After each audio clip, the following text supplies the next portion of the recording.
Hey, good morning. How are you? I am just checking. Oh, good. We've got Mike. We're on a few minutes late, and because a little technical difficulty getting going this morning, as you can tell,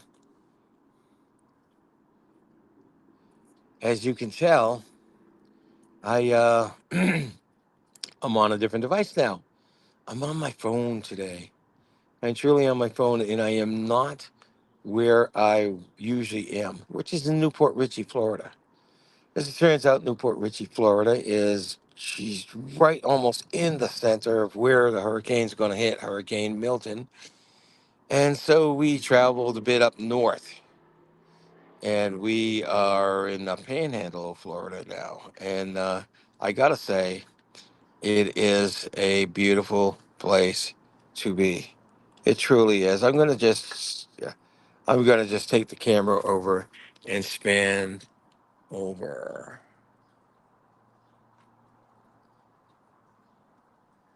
Not bad to wake up in the morning and just look out your living room and see that. I am so happy and I'm so gifted. We're so blessed. We're so blessed to have that. So this is Coffee with Kevin. This is Coffee with Kevin, and I am Kevin. And a what am I? I'm a little confused. We didn't get until 12:30, 1:30 this morning. I am a mindset coach and a hypnotherapist, and this is my coffee. And it says, "Be humble." So I'm not going to say I'm a phenomenal mindset coach and a hypnotherapist, though I can be sometimes. But I'll go with humble. I'll definitely go with humble. I am on my phone, so I don't see the comments, or I don't have the ability to see the comments that I know. And so if you're commenting and I don't respond, I'm gonna check it. I'm gonna check it. I see something there. Maybe I can see the chats. Nope, I don't see anything in chat yet. That's all right. That's all right. So I want to talk about perseverance because I felt it was perseverance.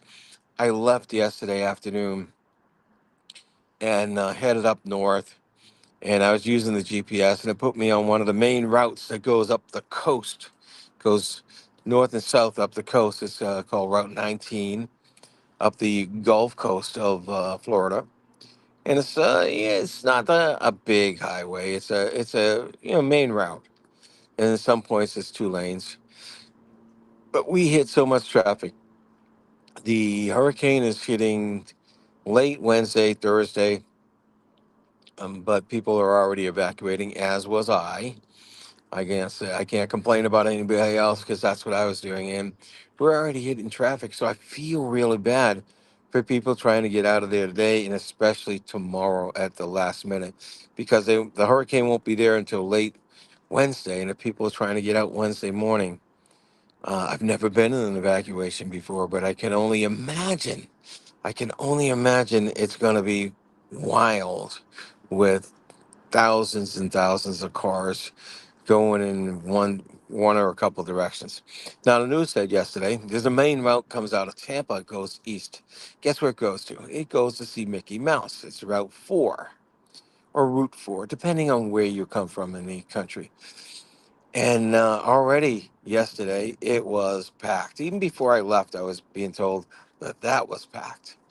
And that's always a very busy highway, and parts of it are always bumper to bumper. But yesterday and today, and I'm sure tomorrow, it's going to be packed. So, those of you that are evacuating and haven't evacuated yet, I wish you luck. You need patience. You need a lot of patience. Fill your gas tank. When it gets when it gets down to half, fill it again. Don't be stuck on the highway there wanting to get a gas station. You need to have perseverance. Now, several things happened yesterday on the trip, and this is where I get perseverance. See, I was driving. My wife doesn't drive or doesn't typically drive too much, so she was there, and my two cats, one of which hates driving.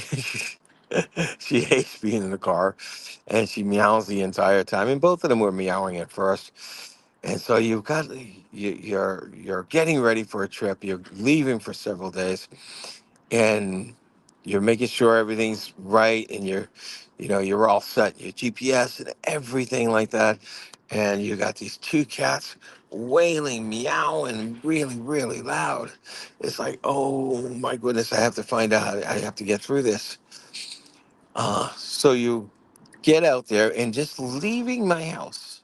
I left my house once, and I went around the whole thing because we hadn't realized that if we closed our garage doors, when you're running very quickly, you don't always know. And I certainly didn't want to leave my garage door open in the storm. So, and I couldn't turn around. There's all the cars coming out from everywhere. So I went around the block, which is pretty big, and I found out, yes, we're okay. We're okay. So we went back, but I decided to go the opposite way, and I got stuck in traffic for to go a half a mile. It took 10 minutes, maybe 15, and then I got onto the main road that's at the bottom where I live, and it goes north. It's not the highway I was talking about, or the Route 19, but it's another one. It goes north, and it took me a little different way. I expected it to go out onto the Route 19 really quickly, and it took me a different way, and it took me to 19 further up. So, the trip has started a little contentious, and then it was a little mysterious because I was wondering where we were going. But it got us there, and it took some highways, and it hadn't hit any traffic until we got to 19. And so I'm looking at the GPS, and it seems to be really weird. It seems to change the time. The time seems to be expanding much more than it should. And I get on another map, another GPS. I went from Waze to Google. And Google said, hey, I'm going to get there an hour earlier than Waze did. I said, wait a second, what's going on? Is it taking me a different way? So I put that on, and I followed that. And it wasn't taking me a different way, but it took me a long time to figure this out because I went back to my favorite, which is Waze, because I just like the depictions and the warnings and the ability to say, hey, there's a car on the side of the road. And then I realized where I was going was right over the time zone. It was in central time zone. One of the maps told me the eastern time zone time, which is 1:30, and the other told me the central time zone time, which is 12:30. And I was actually hoping for that. I want to get there an hour early. It was wild. And then we get way up, and we were going from bumper to bumper to cruising at 60 and 70, and then bumper to bumper again. And we get way up in a bunch of the small towns. There's cops all over the place, and I never did figure this out. I mean, there was a row of cops in the middle of the road 3 or 4 times within 10 miles, and it was wild. And then, and then I stopped for gas. Got a half a tank. I said, I don't want to take any chances. I don't want to be looking for a gas station because we went miles and miles without gas stations and without anything, by the way.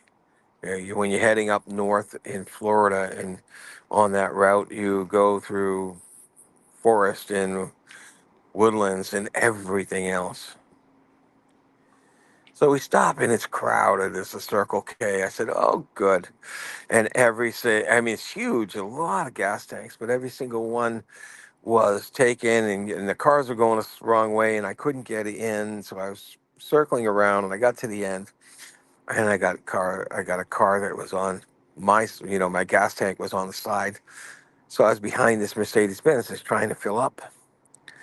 And she's trying and trying, and nothing's happening. She selected her brand, and nothing's happening. And she's getting so frustrated. I saw if I could help her, and she stomped inside. And she came outside, and in the meantime, I went over to the gas tank, and there's a little note on the gas tank says, "There's no premium," and that's what she was selecting. And it wasn't a little note; it was a big 8 by 11 piece of paper that was sitting over the place where you put your credit card. She obviously didn't read it. She comes back, and and I was saying to her, I says, "I know why it didn't work. You don't, there's no premium." And as I was saying that, she does the whole thing again, and selects premium. Now she can't select anything else after it's stuck. She goes back again,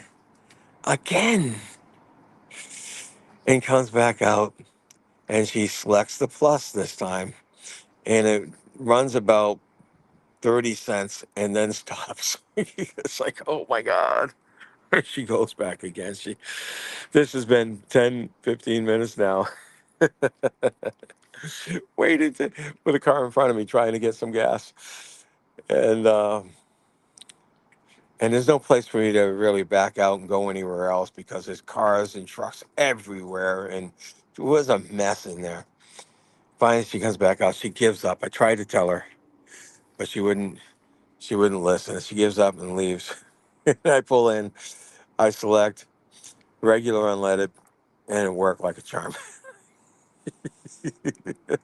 The things we go through when we're stressed, when we just can't handle what's going on. We need to persevere. We need to continue trying. All she had to do was do that. Maybe she didn't want to put regular unleaded in the Mercedes Benz. That might have been it. But she didn't. She didn't even try. She could have at least got a few gallons in there to get her off to the wherever the next gas station is for. And fortunately for her, there were more gas stations up there. By the way, Northern Florida has some of the cheapest gas. I was seeing gas for 2.69 up here, where I had just left in Newport Richie. Everything was just over $3, 309, 315, 329. It's like, oh my gosh.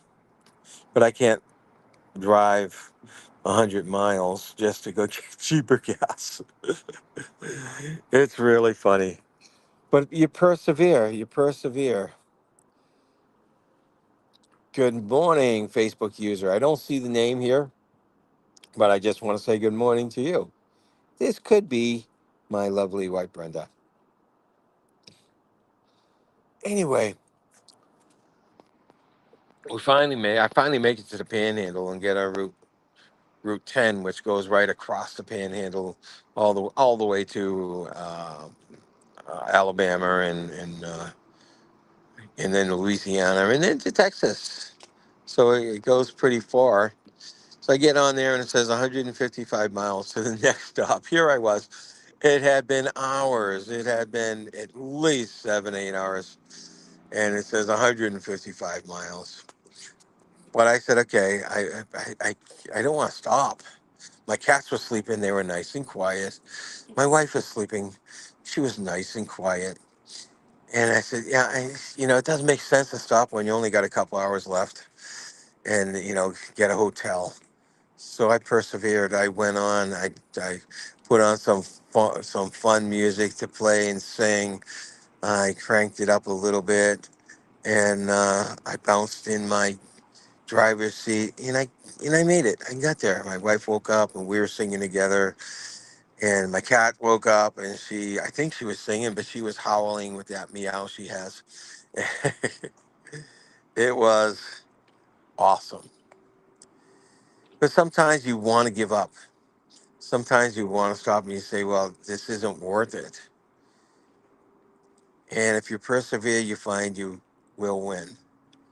Got in at 1:30 in the morning, and I knew already that this was going to be difficult. We had a lot of stuff to bring up. We emptied our refrigerator because there's no doubt in my mind we were going to lose power. And you know what? Losing power, it's not the winter. So it doesn't sound that bad, but down here in Florida, even in the fall, it still gets 90 degrees and 95 degrees. It still gets very humid. Lose power and try to stay in your house for a couple of days. It's it's terrible. So that was another motivation for coming up here. So we had all sorts of stuff to bring up. And the place we're at has a huge set of stairs to get to the main level, because you come in and you're at the garage level. A huge set of stairs to get to the main level. Yeah, so we were going up and down the stairs. Now it's about a quarter of two in the morning. And then we got everything up, much put away as possible. And then we had to go upstairs and make the bed with the sheets and stuff that we brought. It was wild. And I knew this was coming. I could have given up and said, let's all do everything the next morning. Let's get a hotel on the way there. And I didn't. I'm glad I didn't, because look what I woke up to. You don't find that at hotels. Persevere. Now, if it was till 5 o'clock in the morning, that wouldn't have made sense, because that persevere would have got me so tired I might have fallen asleep. I wasn't that tired, and I persevered, and we made it. So sometimes what you're doing in your job, in your business, and even in your relationship, you got to look and say, okay, where do I want to get to? How far do I want to get? How much do I want to do? Set what you want to do and go for it, even though you might slow down, even though you might have roadblocks. Go for it. I did have a quote here. I'm looking for my text right now.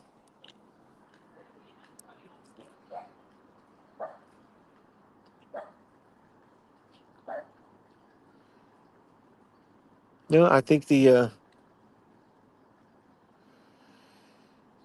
I am not seeing it in the. There it is, menu. Let me give you a quote.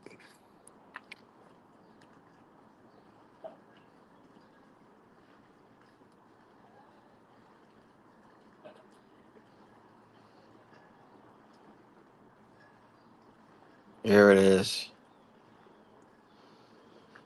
Our greatest weakness lies in giving up. The most certain way to succeed is always to try just one more time. Says the man who tried 1,000 times to find the right filament for a light bulb, Thomas Edison. 1,000 times. When he was asked by a reporter, how did you persevere? How did you keep going when you failed 1,000 times? He says, I didn't fail 1,000 times. I found 1,000 different materials that didn't work. He looked at it differently. But he kept on going. He kept on persevering. And that's what we have to do in life. That's what we have to do sometimes, is just persevere and keep on going, no matter what gets in the way, no matter what happens, no matter what. And by the way, failure is not failure if you learn from it, like Thomas Edison kept on doing. He's learning, hey, this doesn't work. This doesn't work. Maybe this will work. That's what we have to keep on doing. This has been Coffee with Kevin.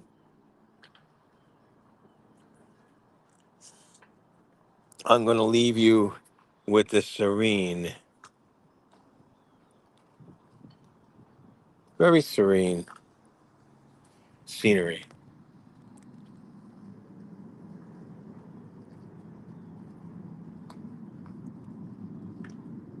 It's the serene scenery, but I don't know if you can hear that noise. We're not too far from an Air Force base, and that's what's happening. Until next week, have yourself a great week. Fantastic week. You know it's in your control. You get to decide how you want to feel. You get to decide what can control you. Take care.